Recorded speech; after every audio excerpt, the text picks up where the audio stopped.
Hello, નમસ્કાર બધા મિત્રોને. જય શ્રી કૃષ્ણ, જય દ્વારકાધીશ. મિત્રો, આજે આપણે આવી ગયા છીએ દેવભૂમિ દ્વારકા જિલ્લો ને ત્યાંનું ગામ વેરાડ ગામ ને ત્યાં સરસ મજાનું હિંગળાજ માતાજીનું મંદિર છે ને તે એક ઐતિહાસિક મંદિર છે કે જ્યાં અખંડ દીવો ચાલુ છે. એ અખંડ જ્યોત પાકિસ્તાનથી લઈ આવવામાં આવી છે કે જ્યાં પાકિસ્તાનમાં હિંગળાજમાનું મંદિર છે ત્યાંથી અખંડ જ્યોત આ મંદિરે લઈ આવવામાં આવી છે. તેનો ઇતિહાસ બહુ સરસ છે. આપણે પ્રયત્ન કરશું કે બાપુ દ્વારા ઇતિહાસ થોડોક આપણે સમજાવે તો આપણે આ મંદિરની સરસ મુલાકાત લેશું. અહીંયા શ્રદ્ધાપૂર્વક માનતા પણ સારી હાલે છે. તો વિડીયોમાં ખાસ કરીને જોડાયેલા રહેજો. આપણે બધોય બતાવવાનો પ્રયાસ કરશું.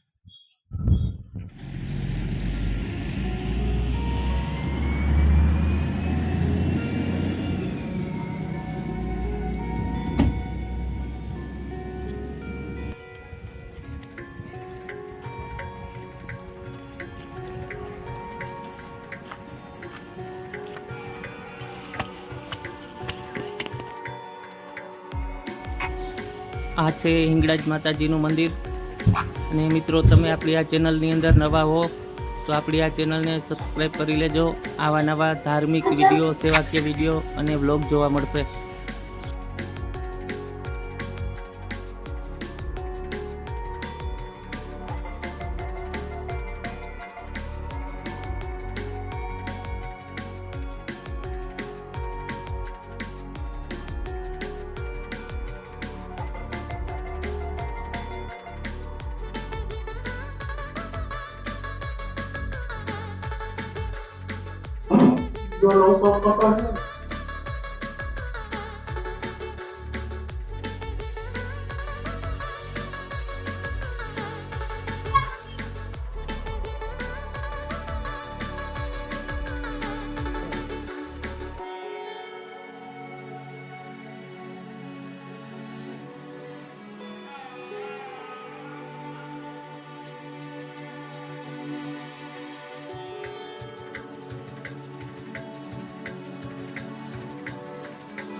આ જે તમે જોઈ રહ્યા છો તે આખો એમનો પથ્થર છે, અખંડ પથ્થર છે.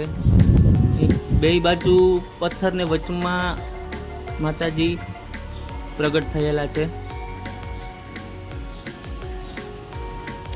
તમે જોઈ શકો છો. બીજી બાજુ પણ બતાવવાનો પ્રયાસ કરીશ. હવે આ બાજુ જબરજસ્ત પથ્થર છે. અહીંયા બાળકો માટે રમવા માટે પણ સરસ વ્યવસ્થા, સુવિધા સરસ છે.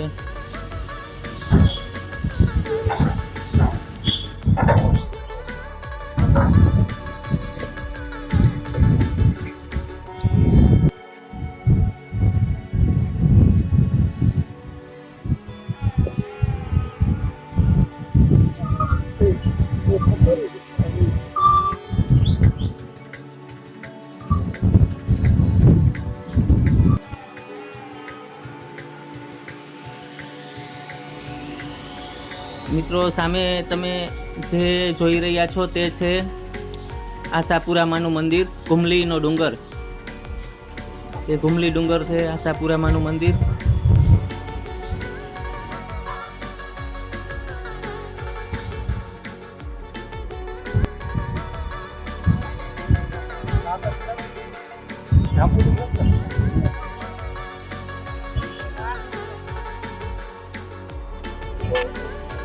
મિત્રો સામે જે દેખાય તે છે ગોપનો ડુંગર. આ બાજુ ગોપનો ડુંગર, આ બાજુ ઘુમલી આશાપુરામાનું મંદિર ડુંગર. બેની વચ્ચે આવેલું છે દેવભૂમિ દ્વારકા જિલ્લો, ગામ વેરાળ. ત્યાં વેરાળના સ્ટેશનમાં રોડના કાંઠે જ આ મંદિર આવેલું છે. ને તેના ઇતિહાસ વિશે આ મંદિરના ટ્રસ્ટના પ્રમુખ તે આપણે વ્યવસ્થિત સમજાવશે ને નિરાતે સાંભળવા વિનંતી, કેમ કે ઇતિહાસ બહુ સરસ છે. મિત્રો આપણી સાથે છે હિંગળાજ માતાજીના મંદિરના પ્રમુખ. તેના વિશે આપણે આગળની ચર્ચા કરશું ને ઇતિહાસ જાણશું. પણ પહેલા આપણે તેમનો પરિચય જાણી લઈએ. મારું નામ પી ભાલોડિયા, ટૂંકા નામથી જ મને ઓળખે છે. અને આ દેવભૂમિ દ્વારકા જિલ્લાના ભાણવડ તાલુકાનું આ વેરાળ ગામ મારા બાપ દાદાની જન્મભૂમિ છે. મેં વેરાળ ગામની અંદર 37 વર્ષ શિક્ષક તરીકે સર્વિસ કરેલી છે અને છેલ્લા 35 વર્ષથી આ હિંગળાજ મંદિરના ડેવલપિંગ અંગે સતત સેવા આપી રહ્યો છું. હાલ અત્યારે હિંગળાજ માતાજી મંદિર ટ્રસ્ટની રચના કરી રહી છે અને આ મંદિરની અંદર હું પ્રમુખ તરીકે સેવા આપી રહ્યો છું. આ મંદિર ચેરિટી કમિશનરની અંદર હિંગળાજ માતાજી મંદિર ટ્રસ્ટ વેરાળના નામથી રજીસ્ટર છે. અમદાવાદ ઇન્કમટેક્સ ઓફિસ ના 12AA અને ATG નંબર સંસ્થા ધરાવે છે. હવે સંસ્થાનું મુખ્ય ધ્યેય એ છે કે દેશ આઝાદ થયો એના 70 વર્ષના વાણા વાઈ ગયા છતાં ભારત અને પાકિસ્તાન છે બંને દેશના સંબંધો આજની તારીખે સુધર્યા નથી. હિંગળાજની મૂળ શક્તિપીઠ દેશના ટુકડા થતા પાકિસ્તાનના વિસ્તારમાં રહી ગયેલી છે અને એના ઉપાસના કરનારના 60 હિંગળાજના ઉપાસક સમાજો એ ભારતની અંદર વસવાટ કરે છે. એ લોકોનું સ્વપ્ન સાકાર થાય એવા ધ્યેયથી આ મંદિર એક જાહેર જબરજસ્ત તીર્થાટન ધામ ઊભું થઈ રહ્યું છે અને ઈસવીસન સને ટૂંકમાં 1618 ની અંદર પાકિસ્તાનની મૂળ શક્તિપીઠ ઉપર 15 જણાના સંઘ દ્વારા જ્યોત લાવી 28 જૂન 2016 આ જ્યોતનું વેરાળ હિંગળાજ મંદિરની અંદર પ્રસ્થાપન કરેલું. આનો ઇતિહાસ છે એના વિશે આપણે થોડું વિસ્તારથી જાણીએ. આ મંદિરની અંદર જે સ્થાપન છે એ વિક્રમ સંવત 1618 ની અંદર વલસાડ જિલ્લાના ભદેલી ગામના જગાલાલા ટંડેલને હાથે થયેલું છે. જગાલાલા ટંડેલ એ ભદેલી ગામમાં રહેતા હતા. એમના મિત્ર અબુ રાજા કરાચી રહેતા હતા. બંને મિત્રોને મોહણવાટાના ધંધાને કારણે મિત્રતા બંધાયેલી હતી. બંને મિત્રો અવારનવાર એકબીજાના ઘરે આવજા કરતા હતા. એક સમયે જગાલાલા પોતાના મિત્ર અબુ રાજાના ઘરે કરાચી જાય છે ત્યારે અબુ રાજા માં હિંગળાજના દર્શને ગયેલા હતા.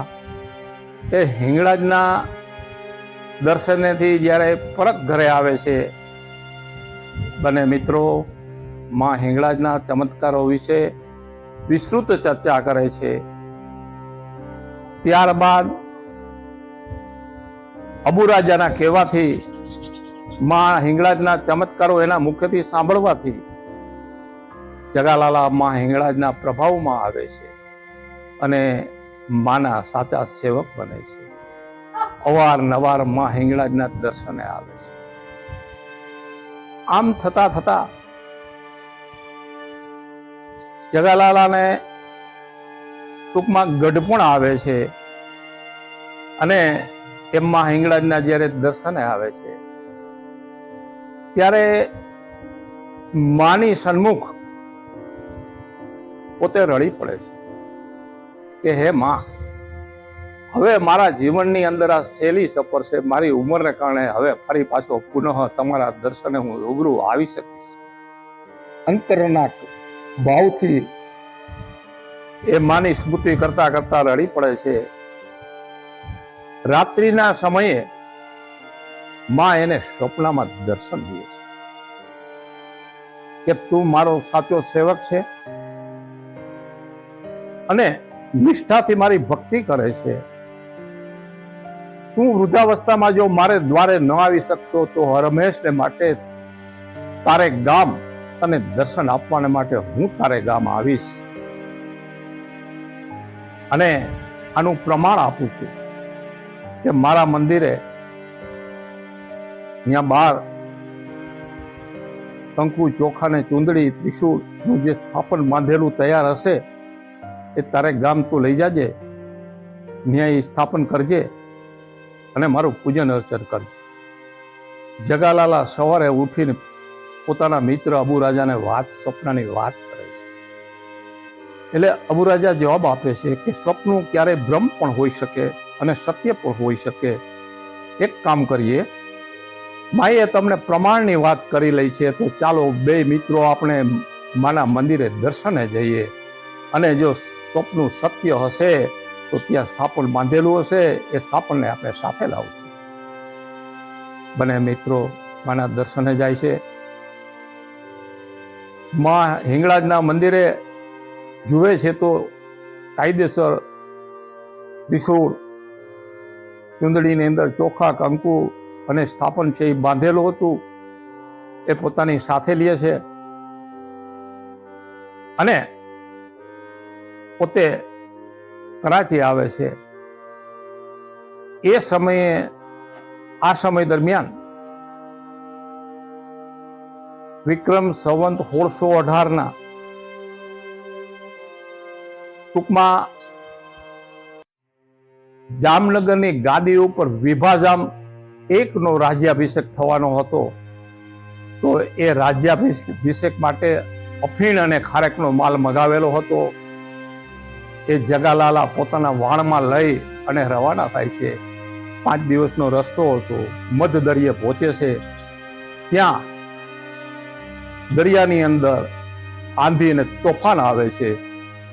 વહાણ છે જામનગર બેડી બંદર આવવાને બદલે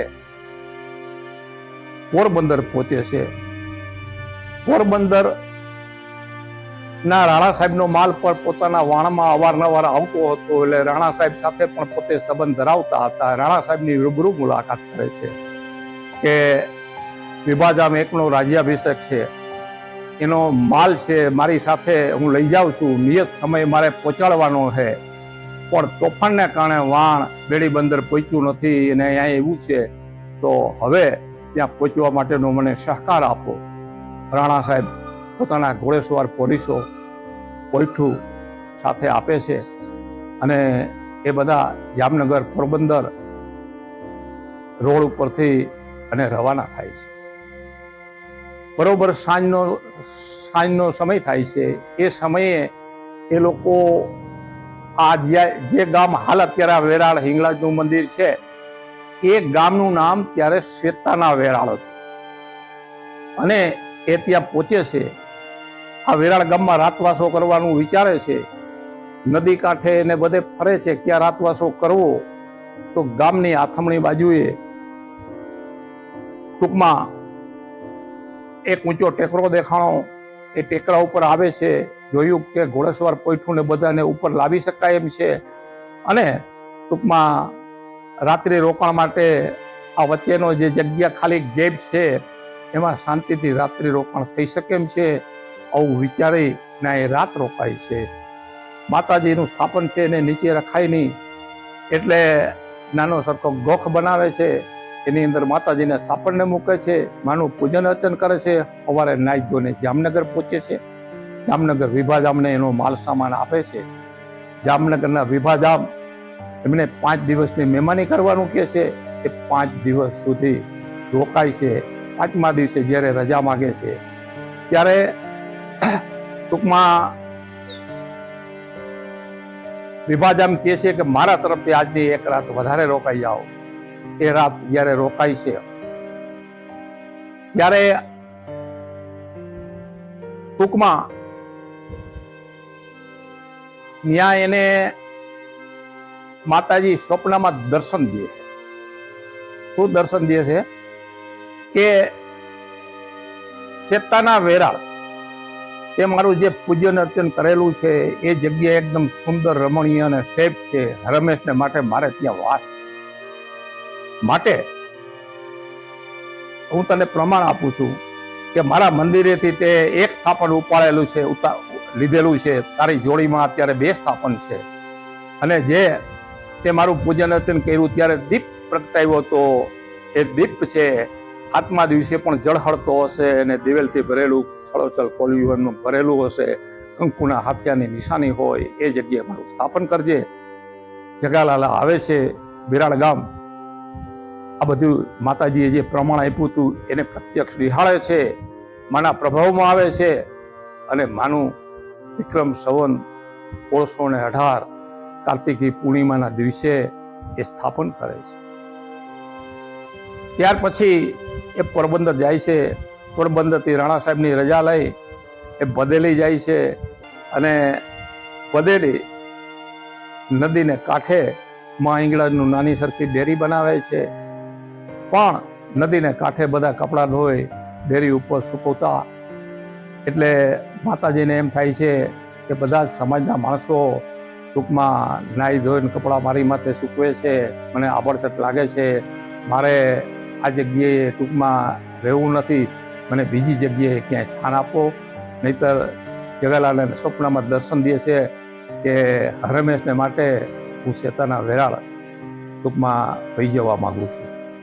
એટલે જગાલાલા કહે છે કે માતાજી તમે મારી હારે સ્વપ્નમાં બંધાણા છો, વચને બંધાણા છો, અને હવે જો તમે શેતાના વેરાળ અહીંયા રોકાઈ જાઓ તો હું તમારી સામે જીવતા સમાધિ લઈ લઉં. આવી રીતે વાત કરે છે. એટલે માતાજીની કહે છે કે દરિયાના કાંઠે રાયણનું ઝાડ છે અને એ જગ્યાએ તું મારું નવું મંદિર બનાવજે. એ જગ્યાએ આજે નવું મંદિર બનેલું છે અને જૂનું મંદિર બેરી પણ દરિયાના ઓલા નદીને કાંઠે હયાત છે. આ બંને વસ્તુ મારી જોયેલી છે, નિહાળેલી છે. એટલે અમારું આજનું જે સ્વપ્ન છે કે ગુજરાતની અંદર 60થી વધારે સમાજો માં હિંગળાજની ઉપાસના કરી રહ્યા છે, એનું સ્વપ્ન સાકાર થાય એવું ભવ્ય તીર્થાટન ધામ ઊભું કરવાની અમારી નેમ છે. જય હિંગળાજ.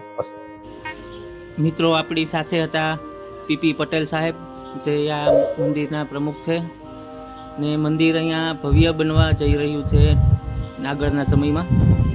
ને મિત્રો આપણો આ વિડીયો સારો લાગ્યો હોય તો આપણી આ ચેનલને સબસ્ક્રાઈબ કરી લેજો અને આવા નવા વિડીયો આપણી આ ચેનલની અંદર જોવા મળશે. ફરી મળીશું એક નવા વિડીયો સાથે. ત્યાં સુધી તમામ મિત્રોને જય શ્રી કૃષ્ણ, જય દ્વારકાધીશ, જય હિન્દ, જય ભારત.